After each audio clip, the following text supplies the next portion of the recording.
The following story has been brought to you by StoriesToInspire.org. In the 1970s, there was a young couple in Brooklyn who were having a hard time having children, so they went to the Lubavitcher Rebbe's Zatzal for a bracha. The Rebbe gave them a bracha, but it wasn't for a child. Time passed and still Hashem did not bless them with a child. And their friends were now beginning to marry off their children, and their pain grew with every simcha that they went to. Again, they went to the Rebbe for a bracha, and he managed to give them a bracha for everything except the one thing they were asking for, a child. Eventually they managed to arrange a yechidus with the Rebbe. And as they came into the room, the wife broke down in tears and begged the Rebbe to know why Hashem was withholding the thing that they most wanted, that was most dear to them. She implored him for a derech tshuva, some way to remove this terrible gezerah. The Rebbe paused and then said, "Long ago, one of you hurt someone very much, and that person has never been mochel, he's never forgiven you. You must find this person and beg him for forgiveness." They left the room. Try as they might, they could not think of anyone that they'd hurt so badly. And then the husband suddenly remembered something that had happened when he was a bocher.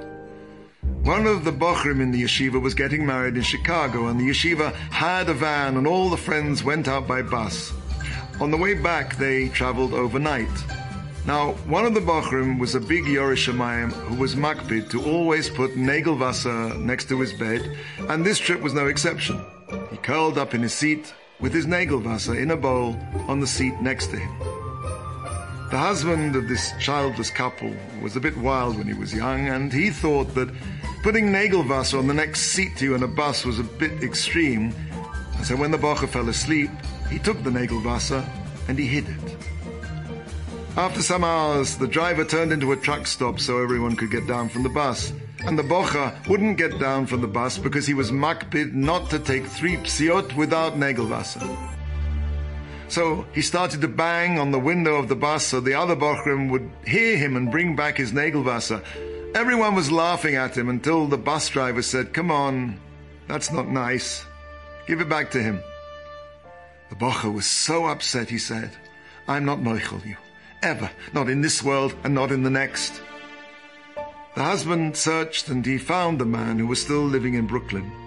He went over to his house and he asked him if he remembered him. "Sure," he said.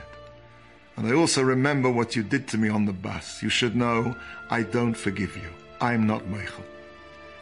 The husband explained that he was childless. "If you cannot have rachamim on me," he said, "please have rachamim on my wife and forgive me for her sake." The man was unmoved. Finally, the husband said to him, "The Rebbe has sent me." "I'll forgive you," he said, "because of the Rebbe." A year later, their first child was born. We are all so sensitive. We have to be so careful with the feelings of other people. I think, for me, the most difficult tefillah of my day is Kriya Shema Alamita. Sometimes I don't make it to the end because I'm so tired.